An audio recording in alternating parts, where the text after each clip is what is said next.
Hey guys, it's Jen. Welcome to another Pride and Grit Spouse Spotlight. I am excited to bring you a conversation with Chelsea Mandello from Troopster. So we're going to talk to her and hear a little bit about what she's doing, her mill life, all the things that we love to talk about. So Chelsea, thanks for hanging out with us. I appreciate you joining us on our spotlights. Yeah, thank you so much. I'm excited to be here. Absolutely. I see you got your logo behind you. You're all official and it's awesome. So, for those who don't know you, tell us a little bit about you, and then we'll get a little bit into the Troopster piece of things. So, tell us a little bit about your kind of mill spouse history, if you would, the highlight reel of that. Yeah, absolutely. I actually served first in the Navy for 7 years, and I met my husband while we were on deployment. For my job, I was a Navy photojournalist. Oh, So, yeah, yeah. So, lots of fun. yeah, I traveled the world, took amazing photos. Honestly, it was the best job. It was amazing. So many it adventures sounds and stories. amazing. Yes. So I got to hang out with not only Navy, but also Marines. I went out into the field with Army members. I was flying with Air Force. So I really was Oh, all wow. over the place. Yeah, just telling the story of the military. Very cool. Yeah, and that's how I met my husband. Um, in back in 2013, oh my gosh, it's been forever now. I came to his ship, um, and we were just best friends. So we met there, and I was there for anti-piracy operations. So we quite uh, quite off the bat, we were just best friends, That's and awesome. yeah, and The that's rest is for history. sure. Really, yeah. Very cool. And so, where are you now? Where are you located now? So we are located out in Norfolk, Virginia. Okay. Um, yeah, very classic military story. The Navy brought me to Norfolk. I'm originally from Louisville, Kentucky, where the Derby is held. Nice. And Travis, my husband, he is originally from Pittsburgh, Pennsylvania, and now we live in Norfolk. Nice. Yeah, it's a neat area. There's a lot to do there.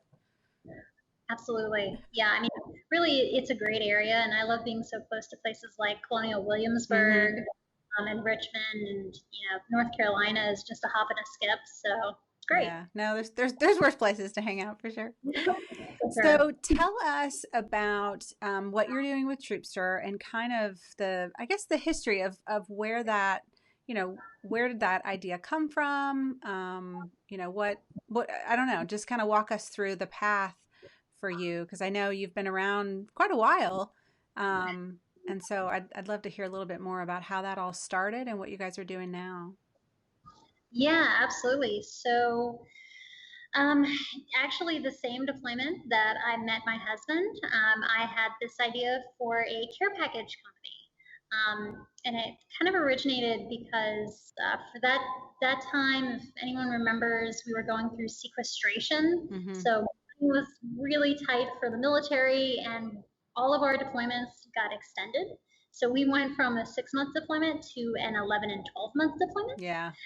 which is really, really hard Yeah. for everyone involved. Um, and I remember being just the deployment was so difficult.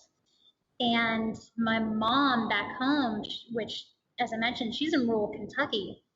So it takes 40 minutes to get to a Walmart, and then, another 40 to get to a post office. And then you have to fill out these customs forms. Right. And so she had gone through all of this stuff to get a care pack to me.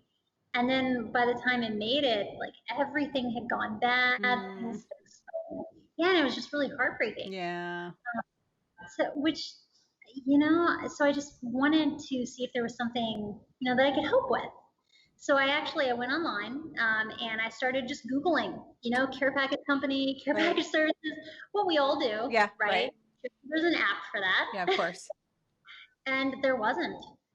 There was nothing. Back in 2013, there were no personalized care package No, services. not that far back.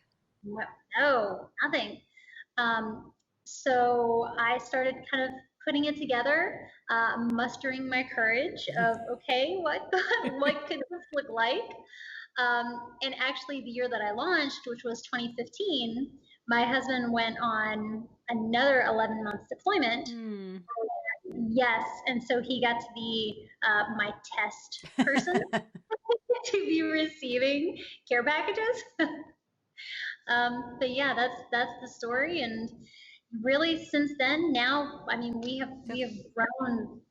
We've now sent over 12,000 care packages, and it's been great. We have a staff of military spouses and veterans, so it's people who know what it's like yeah, to right. live that life. Right. Can appreciate the importance of it for both the sender, but also the receiver. So tell, like in the timeline, and I may have missed this, so I'm sorry if you said this, but so in 2013 when you had this idea, this was during your own efforts or during your now husband's effort deployment? Yeah, so right. So initially it was during Right. my Okay. deployment. And then but it's so interesting because whenever he was deployed and I was home, it just opened my world even more to what others have to go through Mm-hmm. and care packages. Right. So a very dear friend of mine, Casey McCoy, who she's a military spouse. Her husband, just made chief, and so her and I together were really, brainstorming about what military spouses go through Right. these packages out there, and so we made it truly with the MilFams in mind. Yeah, I mean, I have like so many memories of, taking both children and like car seat in one arm, toddler in the other hand, trying to like wrangle packages up to the desk and, and there is obviously something that is nice about being able to throw in like, the kids' pictures to dad or whatever. But I can totally see the value that there would have been, one, to give other people ideas of what they could do. Because I think, family and friends, they want to do something. And so to give them an outlet for them to do something, but also occasionally for me to kind of have a little bit of a reprieve from, some of those ones I was having to do myself that were just kind of exhausting in the logistics. Like fun to put them together, but logistically not always the easiest thing. Right. Yeah, I can't tell you how many horror stories I've heard just from friends of just the things that they had to go through, and you already have so much to worry about. I Right. mean, yeah, especially if you're PCSing, they're deploying, you've got a new house, or even if you've been there a while and they're just deployed, it's hard Mm-hmm. to go through that. So we just try to take at least one thing off your plate. So, did you launch this effort when you were still active duty, or had you by then, left service? So I did launch it while I was still active duty. Wow, that's Um, yeah, and and maybe a little oh, crazy. I it love was it. very challenging. I bet. Oh my God, I would be standing 24 and 48-hour watches and then go home exhausted and pack 30 care Oh packages. my I mean, yes, and I can tell you stories of I would wear business attire under my uniform, and so during our lunch breaks, we were given an hour lunch break, God. Right. and I would be headed to a business meeting, pretty much stripping out of my uniform so that Oh I my could be in professional attire, not Wow. the Navy. Yep, and then 45 minutes later, combat boots back on. That's like next level dedication to both efforts, like, oh my gosh, that's amazing. That's amazing. So how long were you kind of doing the double duty thing? Way too long. um, 3 years. I Whoa. Yeah, yeah. I'll be honest, I couldn't have done it without the support of my command Oh, and sure. without the support of my husband. Yeah, if either of those, had said it's a no go, I'm not sure. I'm not sure it would have succeeded. Sure. No, and that's true. Like with I mean, I think any entrepreneur will say the support that they've received along the way from various places has had a major impact on, their ability to continue to move forward, to continue to make progress. And just that double uniform level of tenacity that it takes to make it happen. I love that. That's a great story. Um, So the packages that that you do now, so now 5 years later, and what'd you say, 12,000? Yeah, we've sent over 12,000 That's a packs. that's so awesome. So is there are they customized? Are they not? Are they all kind of standard? Is it sort of thematic? Like tell us a little bit about the actual packages themselves. Yeah, so I like to describe it as being the Amazon of care packages. So really, everything is customizable. Everything can be tailored. It can be personalized. You can go online. We have pre-made kits, but then we also have a bunch of individual items, such as we have magazines, movies, different kinds of snacks, and so you can pick like a base care package Mm-hmm. and start adding individual items. Um, or you can add a photo, you can add a letter, and you can really Oh, you can tailor. add a photo and a Oh letter? yeah, So do you just like yep, print it off and stick it in there, or do they we send do. it and to you? Well, no, we print it off. That's so Um, yeah, we work with some really great partners, such as Card Isle, where you can pick any kind of card you want, and then we have this special printer where it prints off as if we just picked it up in a store. very cool. It's pretty amazing. Yeah, So, because I think that would, I mean, to me, that would have been somewhat of my hesitation if I don't know, if I think about it, is just wanting to mhm. make sure it felt like it came from us, that it had that kind of personal touch to it. So that, no, those are really great capabilities to be able to really just make it personal and make it from the family. And I mean, I tell you what, we are trying every day. We improve. Actually, this year we added vegan care packages Nice. because we've seen so many requests for having vegan options, especially for those who are deployed who have a difficult time finding those. Hmm. We're even looking at custom printouts for different holidays where it can be added inside the box. So we're really trying to make these a unique experience that Right. saves you a lot of time and honestly a lot of money. And so, what portion? And I probably should have prepped you for this question, but I was just thinking, like, if you were guessing, right, what portion would you say is the spouse of the service member, and what portion of your care packages are, friends and family, extended, of that same service member? I would say that 85% is military spouses, Okay. and about 13% is families. And then we do also offer donation packages Oh, where if you don't know someone who's in the military, but you really want to help out, sure. we act as that bridge. So we will actually send care packs out to troops who don't have a family support network. Which is awesome. I mean, like, who doesn't love mail, right? Everybody loves mail.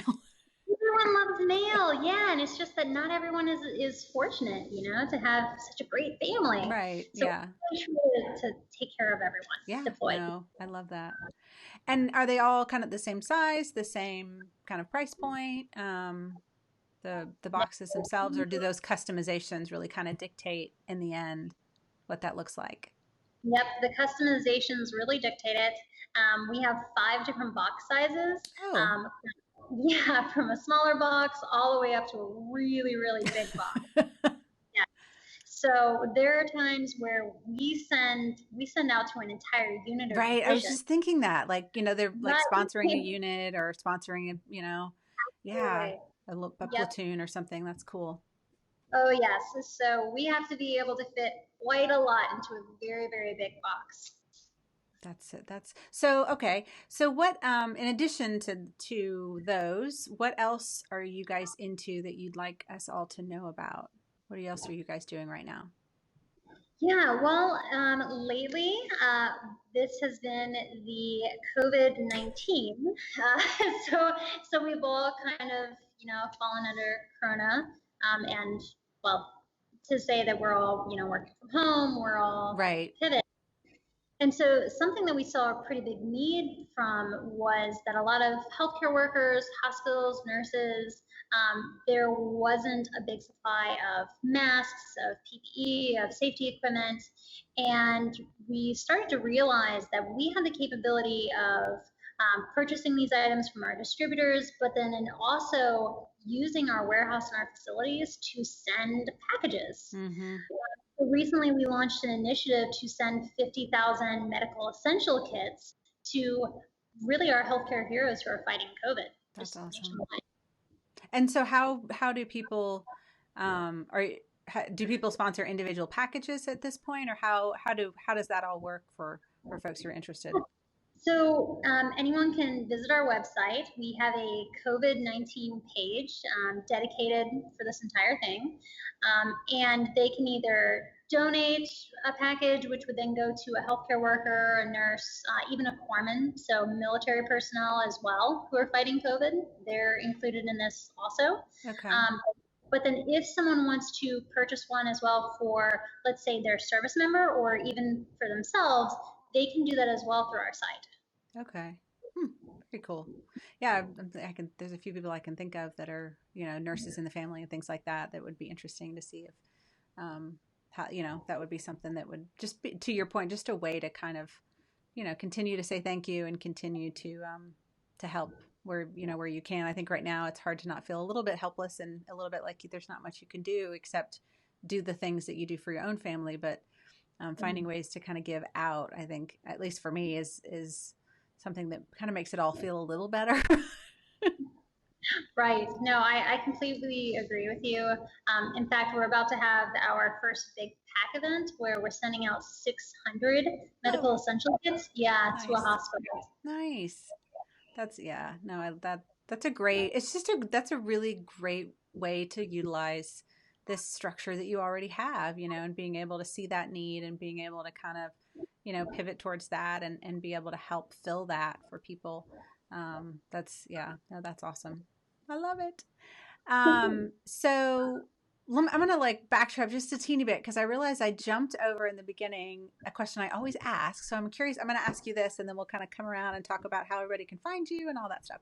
But since you were on both sides, as a service member and then as a spouse as well, so you've kind of seen both sides of it, which I think I'm trying to think if you're the first one I've had that's in that Oh, category. really? You might be, but anyway. Um, but one of the questions I always ask are the mill spouses that come on is what is kind of your favorite thing about mill life, and about being a mill spouse, and then what is the thing that you have found to be the hardest about being a part of that lifestyle? Okay. Well, I would say my favorite thing is community.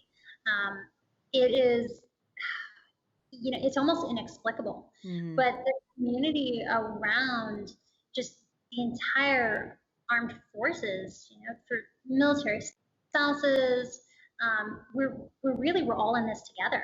And it's so amazing to me that if we traveled to Hawaii or if we were in California or if we were in Nebraska, there was a military spouse community everywhere, Everywhere. everywhere. Yeah, and even now with the internet and how easy it is to connect, you're never alone. And I've always loved that. I've loved the community so much and how helpful everyone always is. Yeah. I mean, if you have a horror story or if you're going through a difficult PCS time, you have thousands of military who are there who are like rooting you on and cheering you. And I love that. Yeah. No, that is, I think that's a lot of people's favorite thing. So what's the flip of that for you? What has been that thing that you're like, oh, that I won't miss? Man, the the unexpectedness that you can face. Mm-hmm. I didn't like being at the mercy of my husband's orders. And that's so hard where you'll finally get comfortable in a place and then out of nowhere he's deploying or Right. we're moving or we'll have planned this special event or this outing and you put in leave so long in advance and then he would have to come and say I'm sorry but Right. I have to work. That Yeah. is so No, heartbreaking. I think that, the surprises get old. They do, and I'm sure every milso has thought this. Hmm. Well, let me just go talk to your command. But we don't. Because that would be bad. Right. But we may all want to. Right. Right. I think anyone who's watching this, if you have had that inclination, you are not alone. Yeah, right. So were you, because you would have had the business then too, right? When he was still active duty. So the like having to move that around, was that, did you find that that made it difficult to get traction, or did you find that you could kind of really do this from anywhere? So it almost didn't matter like it might have if you had a different So, business, right. Well, initially I was running it out of my house, so really it was pretty remote. right? Um, I would say if if we were to face that now, it would be much more difficult just Sure. because now we have a warehouse. We're headquartered in Norfolk. It's completely different from when I was running it out of the house. Yeah, no. But at least they like I imagine early on, like a lot of people, at your kitchen table, it was it was tolerable to be able to move it around and be able to do it and still move, which is awesome, until you guys could really stabilize and then, build up all the infrastructure to go with the You're with the right. vision. Actually, I have a fun story for you. I love stories. Okay, good. So story time. In case if there are any milstos out there who are starting their own business or considering starting a Yes, business. yes, please. Yes. So I had just launched Troopster, and Travis was on deployment, and I had kind of, I missed him so much, and so I threw myself into my work. And I remember it started to grow a little bit. So we went from my foyer to having a ton of boxes and stuff in my living room. And then I'm in my living room one day and I say, I'm just gonna move this into the master bedroom. That can become the office. And I did that. I ended up selling everything out of the master bedroom, put up shelves, did all of this stuff, was so excited. Troopster was moving along. And then he gets back from this 11-month deployment in the fifth fleet, comes home with a sea bag, drops it, looks in the master bedroom and Like, says, where's my "Keys." bed? I completely forgotten to tell him. And we talked as much as we could, Sure. but never. It wasn't, hey, by the way, I sold our bedroom furniture. Like that just wasn't the topic. Never came up. So, just some advice. Right. Don't do If that. anyone, don't do that. Don't do that. But it seems like it all worked out. He did. He had me move everything into a guest bedroom, and I had to replace everything. But other than that, it was fine. Other than that, it was perfect. Right. Oh my gosh, that's fabulous. So for folks who want to find you or want to just support you, if they don't have someone they want to send a box to, you mentioned the option where they could just kind of donate to allow you to send boxes to others. So tell people how to find all that information if they want to do that. Yeah, absolutely. So if anyone wants to reach us, they can go to our website, which is www.troopster.org, and they will be able to do everything just a click away. Awesome. Fabulous. Anything else you want us to know before we hop off? I would like to say that we work really hard to make sure that your care package is not only special, but that it makes it to your service member. So please, if anyone uses our service or knows about us and they just love us, please share it, because we still get a lot of feedback from military spouses and military families out there that they have never heard that we exist. So please don't be stingy and share the love. Yeah, no, it's so true. Like, I mean, I we've done six, five, I don't even remember, six, five or six, we've done many years of deployments. And, it may be that I had heard of you guys, but I didn't click, what it meant. And it didn't click that it was customized. And I don't know, I just didn't get it. So when I came across you recently, through a kind of, I think, a mutual contact, but I was like, how is it possible that I've gone this long and not known? So sometimes I feel like when we learn things out of context, right? If I learned about it and it wasn't a deployment time, then like I filed that somewhere, And so to your Right. point, like continuing to share and continuing to talk about it is how we keep it kind of front and center for people who are going through it maybe now or in 6 months.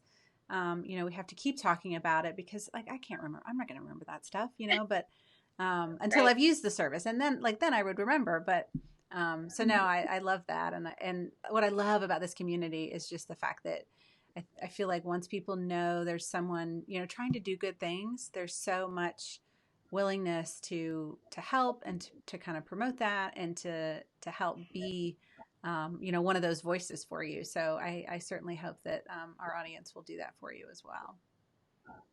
Well, thank you so much, Jen. This has been a Absolutely. great conversation. Absolutely. All right. Okay, guys, that's it for our chat with Chelsea. I hope you enjoyed that. I really did. So, if you know someone who's deployed or you have someone in your family that's deployed, definitely check out their site, see how you can help. And if you're interested in the medical kits, so the relief kits that they talked about, you can find information on that as well. So, check all that out, and we will catch you on the next one. Take care.